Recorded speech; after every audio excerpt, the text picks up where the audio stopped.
Well, welcome back to Channel On. I'm going to be revisiting a project that I did on the 136 Husqvarna about 3 years ago. I replaced the oil pump in this unit, but now what I need to do is I need to replace the clutch housing because the gears are completely shot on that, and I'll show you once I've taken that off.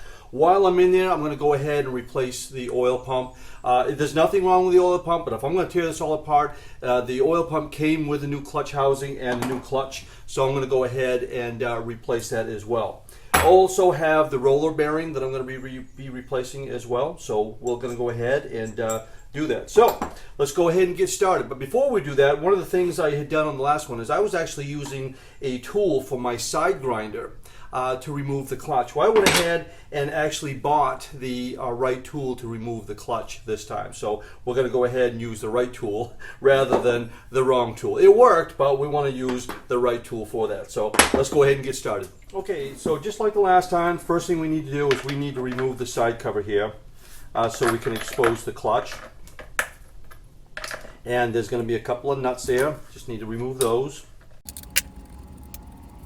Go ahead and pull that side cover off, and just like last time, it's really filthy, so we're going to go ahead and we're going to put that in the parts washer before we put that back on and give it a good cleaning.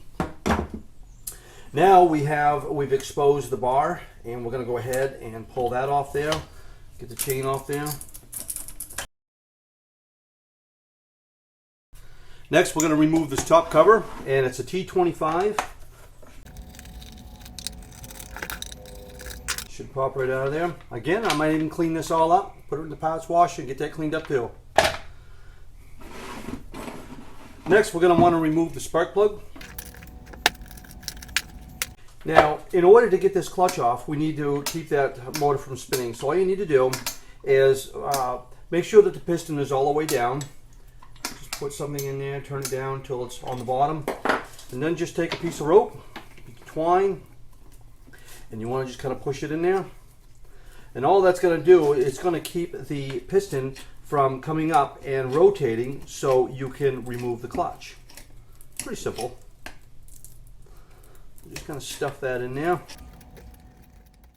Now, if you remember right, on my last video, I used this tool that I would use to remove the grinding disc off my side grinder, but we're not going to use that tool.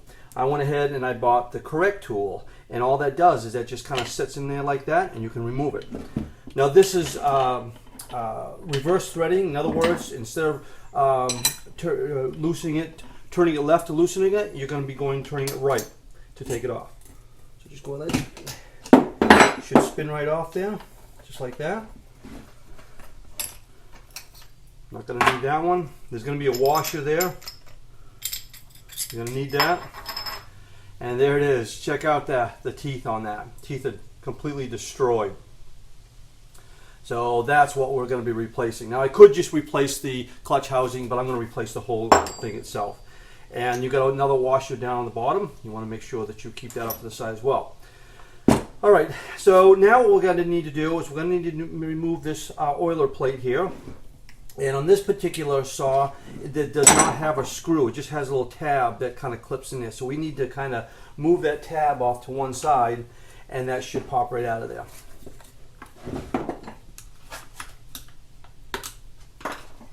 Just take a screwdriver and just kind of pull it off. There we go. And that should come right out of there.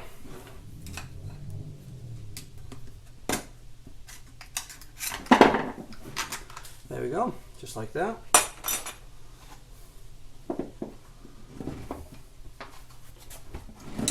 All right, now on the oiler itself, if you remember correctly on the last one, this is a little rubber grommet here. We're going to go ahead and remove that. That's very important. We want to make sure that we keep that, because what that does is it keeps the oil from going everywhere but where it needs to. So place that like that. And remember, when you're not sure of things, just take pictures and you'll be all set. All right, so next, let me put this here so we can get more of an angle. Let's go ahead and remove the oiler. We have 2 screws. Pull those out of there.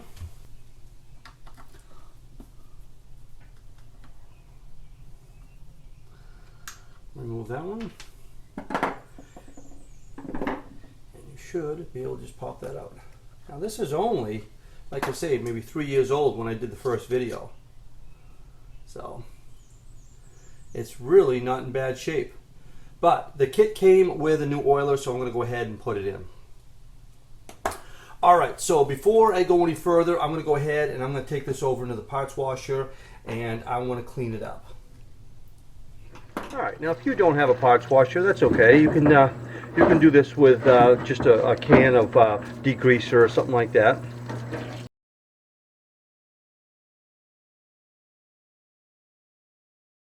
Okay, so we're all set to put it back together. Now take your new oil pump and just place it in there, right where you took the old one out. It should just kind of sit right back down in there like that. And put the 2 screws back in.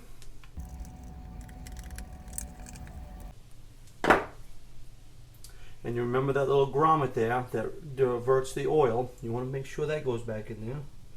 Just like that. Okay, and next we're going to go ahead and put the washer, the small washer. And then we have our little bearing here. And before you put that in, the little roller bearing, I like to put a little grease on that. All right.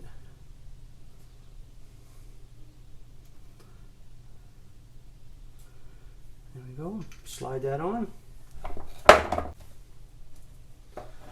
Go ahead and put our new clutch housing on.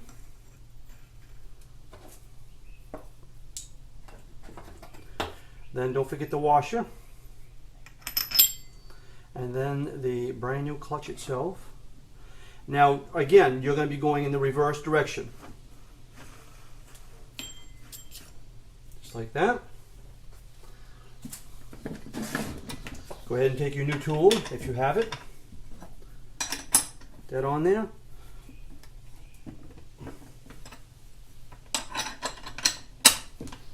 And go ahead and tighten that down. There we go.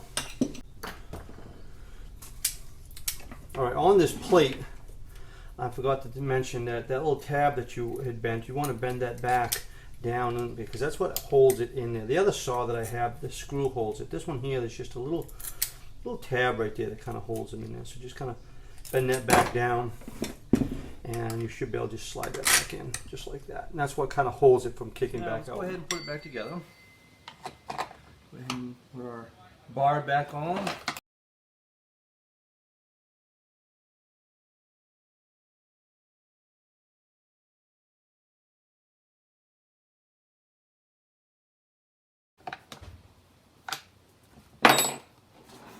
Alright, let's go ahead and pull the rope out. Put our plug back in.